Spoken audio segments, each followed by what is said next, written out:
بسم اللہ الرحمن الرحیم۔ دوستو، آج ہم آپ کو ہجرت حبشہ سے متعلق کچھ بتائیں گے، مگر اس سے پہلے جن دوستوں نے ابھی تک ہمارے چینل کو سبسکرائب نہیں کیا ہے وہ جلدی سے چینل کو سبسکرائب کر دیں، بیل آئیکن پر کلک کریں اور کمنٹ سیکشن میں اپنی رائے ضرور دیں۔ کفار مکہ نے جب اپنے ظلم و ستم سے مسلمانوں پر عرصۂ حیات تنگ کر دیا تو حضور رحمت عالم صلی اللہ تعالیٰ علیہ وسلم نے مسلمانوں کو حبشہ جا کر پناہ لینے کا حکم دیا۔ حبشہ کے بادشاہ کا نام اسہمہ اور لقب نجاشی تھا۔ عیسائی دین کا پابند تھا، مگر بہت ہی انصاف پسند اور رحم دل تھا، اور تورات و انجیل وغیرہ آسمانی کتابوں کا بہت ہی ماہر عالم تھا۔ اعلان نبوت کے 5ویں سال رجب کے مہینے میں 11 مرد اور 4 عورتوں نے حبشہ کی جانب ہجرت کی۔ ان مہاجرین کرام کے مقدس نام حسب ذیل ہیں۔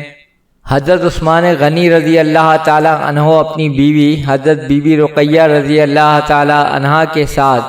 جو حضور صلی اللہ تعالی علیہ وسلم کی صاحبزادی ہیں، حضرت ابو حذیفہ رضی اللہ تعالی عنہ اپنی بیوی سہلہ بنت سہیل رضی اللہ تعالی عنہا کے ساتھ،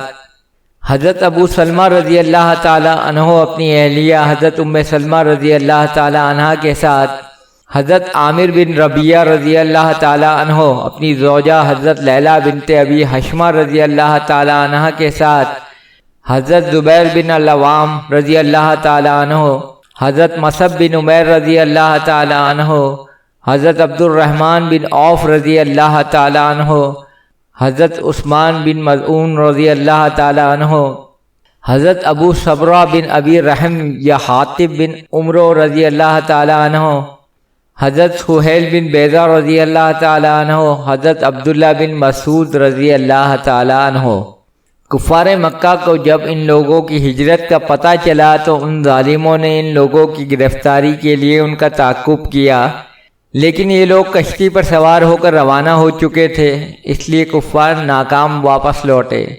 یہ مہاجرین کا قافلہ حبشہ کی سرزمین میں اتر کر امن و امان کے ساتھ خدا کی عبادت میں مصروف ہو گیا۔ چند دنوں کے بعد ناگہاں یہ خبر پھیل گئی کہ کفار مکہ مسلمان ہو گئے۔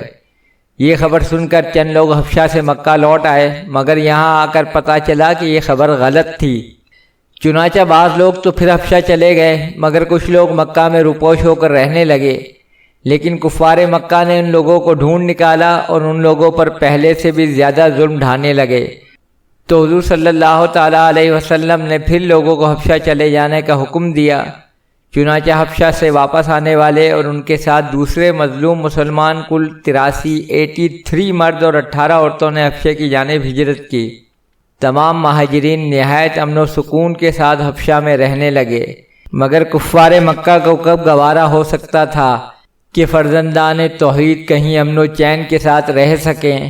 ان ظالموں نے کچھ تحائف کے ساتھ عمرو بن العاص اور عمارہ بن ولید کو بادشاہ حبشہ کے دربار میں اپنا سفیر بنا کر بھیجا۔ ان دونوں نے نجاشی کے دربار میں پہنچ کر تحفوں کا نذرانہ پیش کیا اور بادشاہ کو سجدہ کر کے یہ فریاد کرنے لگے کہ اے بادشاہ، ہمارے کچھ مجرم مکہ سے بھاگ کر آپ کے ملک میں پناہ گزین ہو گئے ہیں،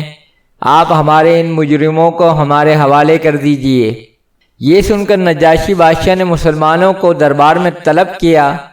اور حضرت علی رضی اللہ تعالیٰ عنہ کے بھائی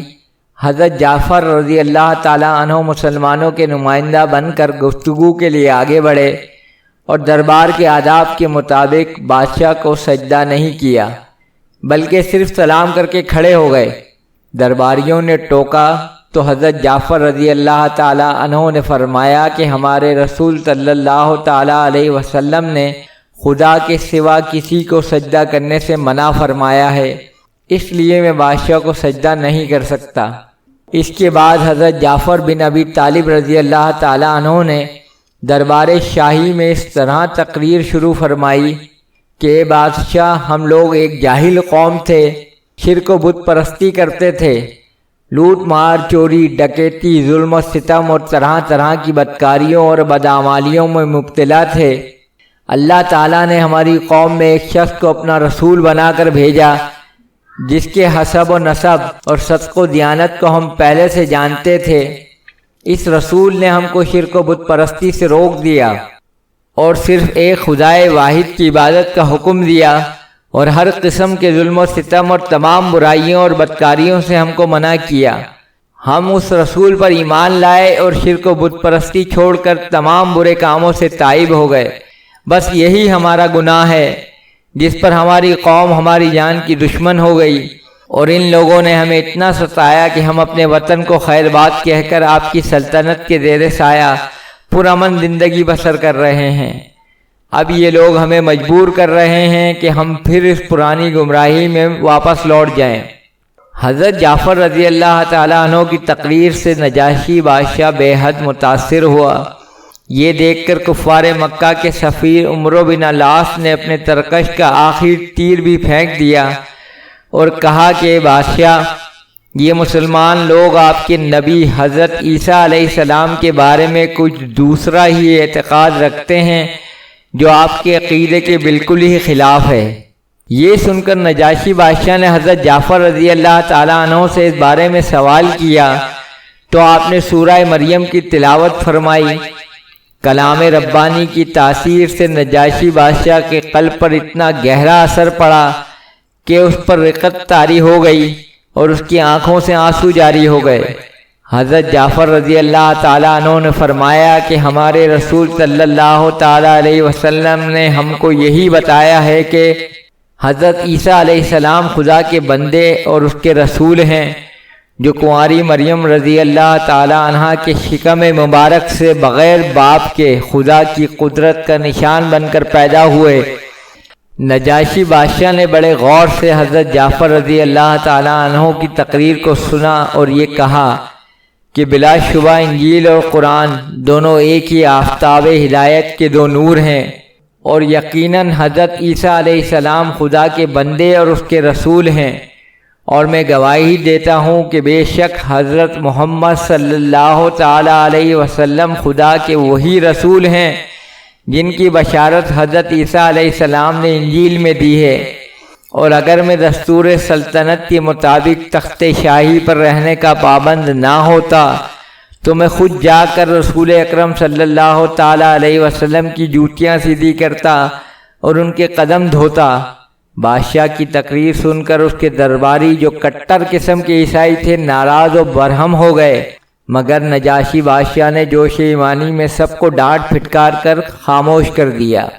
اور کفار مکہ کے تحفوں کو واپس لوٹا کر عمرو بن العاص اور عمارہ بن ولید کو دربار سے نکلوا دیا